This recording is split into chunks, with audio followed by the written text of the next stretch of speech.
Hello दोस्तों, जैसा कि आप जानते हैं कि आईटीआर की नोटिफिकेशन आ चुकी है, फॉर्म भी इशू हो चुके हैं। क्या क्या चेंजेस हैं वो हम आपको पहले भी डिस्कस करा चुके हैं और हम आपको ये भी बता चुके हैं कि आईटीआर फाइल करना कितना इम्पॉर्टेंट है। अगर आपने अभी तक इस वीडियो को नहीं देखा है तो मेरी प्लेलिस्ट में जाकर के आप देख सकते हैं। नीचे डिस्क्रिप्शन में भी मैंने इसकी डिटेल आप लोगों को दे दी है। आइए आज हम एक बात और डिस्कस कर लेते हैं कि जब हमें आईटीआर फाइल करना होता है तो कौन से डॉक्यूमेंट की ज़रूरत पड़ती है। तो इससे पहले आपने अगर मेरे चैनल को अभी तक सब्सक्राइब नहीं किया है तो इसको अभी का अभी सब्सक्राइब कर लीजिए और इस वीडियो को लाइक भी ज़रूर करिएगा और शेयर भी करिएगा। तो अगर मैं डॉक्यूमेंट्स की बात करता हूं तो सबसे पहला जो डॉक्यूमेंट हमें चाहिए होता है वो होता है पैन कार्ड। लेकिन ध्यान दीजिएगा कि पैन कार्ड आपका अपडेटेड होना चाहिए। आज की डेट में हमने देखा है हमारे पास बहुत सारे क्लाइंट्स आते हैं जिनमें कुछ ना कुछ मिस्टेक्स होती है, या तो स्पेलिंग मिस्टेक होती है या तो डेट में मिस्टेक होती है। मैं आपसे बिल्कुल अच्छी तरीके से पॉजिटिवली सजेस्ट करूंगा कि एटलीस्ट अब आप थोड़ा सा रिस्पॉन्सिबल होना शुरू हो जाइए। अगर आप एडवोकेट हैं तो आप भी एक प्रोफेशनल पर्सन हैं, अपने क्लाइंट के अंदर एक रिस्पॉन्सिबिलिटी क्रिएट करिए, अपने डॉक्यूमेंट्स को सबसे अच्छा बनाने की कोशिश करिए।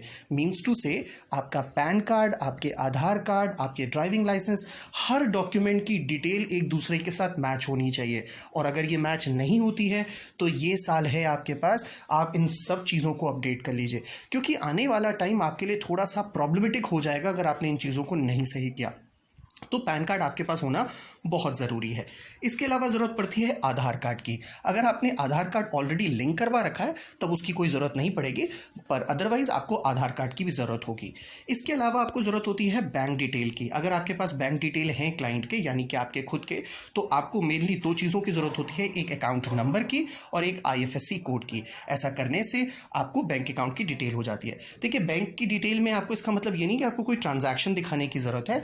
बेसिकली आपसे बैंक अकाउंट डिटेल मांगा जाता है कि इनकेस अगर आपका कोई रिफंड क्रिएट होगा तो वो इसी बैंक के अकाउंट पे चला जाएगा। इसके अलावा आपको बैलेंस भी चाहिए होता है। मैंने देखा है कि बहुत सारे जो जूनियर एडवोकेट्स होते हैं वो सिंपली आपसे बोलते हैं कि आपका हम आईटीआर फाइल कर दें, और फटाफट अपने हिसाब से आईटीआर फाइल कर देते हैं, जो एक अच्छा रिस्पॉन्सिबिलिटी वाला तरीका नहीं है। मैं आपसे सजेस्ट करूंगा, मैंने कहा ना कि ये टाइम है अपने आप को रिस्पॉन्सिबल बनाने का।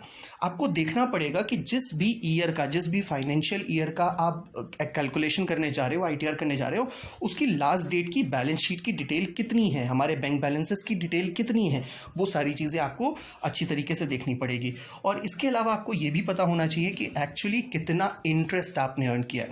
कुछ लोग ये कहते हैं, मैंने कई बार एडवोकेट से भी बात की है या कई सारे रिस्पॉन्सिबल पर्सन से भी बात की है, उनका कहना होता है कि इंटरेस्ट तो वैसे भी एग्जेम्प्ट होता है, तो अगर हमने इसमें थोड़ा सा मैनिपुलेशन भी कर दिया तो क्या गलत कर दिया। देखिए, सही बात है, कोई फ़र्क नहीं पड़ेगा, लेकिन इससे आपकी रिस्पॉन्सिबिलिटी का पता चलता है, क्योंकि आपकी एक गलती इनकम टैक्स डिपार्टमेंट के लिए बहुत है। वो आपके ऊपर एक गलती से बहुत सारी और भी केसेस क्रिएट कर सकता है। बेटर है कि वो छोटी सी गलती, आखिर करना क्या है, कौन सा आपको रोज इंटरेस्ट मिल रहा है, हर 3 महीने पे इंटरेस्ट मिलता है या हर मंथली आपको इंटरेस्ट मिलता है, जिस भी बैंक में आप हो उसके डिपेंडेंट रूल्स के हिसाब से। तो आपको करना क्या है, बस वो इंटरेस्ट को ऐड कर लीजिए और इंटरेस्ट को दिखा दीजिए और पूरा एग्जेम्पशन क्लेम कर लीजिए, क्योंकि 10,000 रुपीज़ तक का तो वैसे भी एग्जेम्प्ट है। हाँ, अगर आप सीनियर सिटीजन हो तो आपके लिए सेक्शन 1010B सेक्शन 80TTB में 50,000 रुपीज़ का सेविंग बैंक इंटरेस्ट अलाउड हो जाएगा। इसके अलावा आपकी इनकम डिटेल्स और रिलेटेड डॉक्यूमेंट्स, देखो ये बहुत ज़रूरी है कि आप अगर बैलेंस शीट बनाते हो, अगर आपका बिजनेस है तो आपकी बैलेंस शीट आपके पास होनी चाहिए, अगर वो ऑडिटेड है तो उसकी ऑडिट डिटेल्स आपके पास होनी चाहिए। ये सारी चीज़ें आपके पास हैंड पे होनी चाहिए, जिसके बाद आप आईटीआर फाइल कर पाओगे। और मैक्सिमम टू मैक्सिमम लोग ये मिस्टेक करते हैं, वो अपने क्लाइंट का 26A चेक नहीं करते हैं। मैं आपसे भी सजेस्ट करता हूँ, अगर आप अपना भी आईटीआर फाइल कर रहे हो तो एक बार 26A में जा कर के चेक ज़रूर करिए कि क्या कोई टीडीएस आपका डिडक्ट हुआ है। हो सकता है कि आपका कोई टीडीएस डिडक्ट हुआ हो और आपको पता भी ना हो। मोस्ट ऑफ द टाइम्स जब भी आपका टीडीएस डिडक्ट होता है तो आपको सर्टिफिकेट मिल जाता है, तो आपको पता होता है कि हाँ मेरा टीडीएस डिडक्ट हुआ है। बट बहुत बार ऐसा भी होता है कि बैंक आपको कोई चीज़ दे रही है, इंटरेस्ट दे रही है, उसमें आपका टीडीएस डिडक्ट कर लिया, और वो टीडीएस जो आपका डिडक्ट हुआ उसका आपको रिफंड भी मिल सकता था, बट क्योंकि आपने देखा नहीं और रिजल्ट क्या हुआ, आपका रिफंड लैक हो जाता है और इन फ्यूचर फिर वो आपको रिफंड बैक भी नहीं मिल पाता। तो थोड़ा सा अपने अंदर रिस्पॉन्सिबिलिटी लाइए। As being an advocate, as being an ITR filer, आपको थोड़ी सी रिस्पॉन्सिबिलिटी अपने अंदर दिखानी पड़ेगी। इसके अलावा अगर आप बिल्कुल न्यू आईटीआर फाइल कर रहे हो तब उस केस में आपको फ़ोन नंबर और ईमेल आईडी की भी ज़रूरत पड़ेगी, क्योंकि जो आपके OTPs आएंगे इनिशियली इन्हीं दोनों पे आएंगे। इंक्लूडिंग दैट आपका आधार भी आपके पैन कार्ड से ज़रूर लिंक होना चाहिए, और अगर लिंक नहीं है तो उसको लिंक करवाइए। इंक्लूडिंग दैट आपके जो पैन और आधार की डिटेल है वो आपके बैंक से भी लिंक होने चाहिए।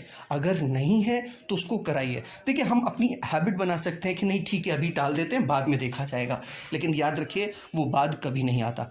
Be responsible, be professional and present your presentable things that you have. Thank you for watching this video. Have a nice day.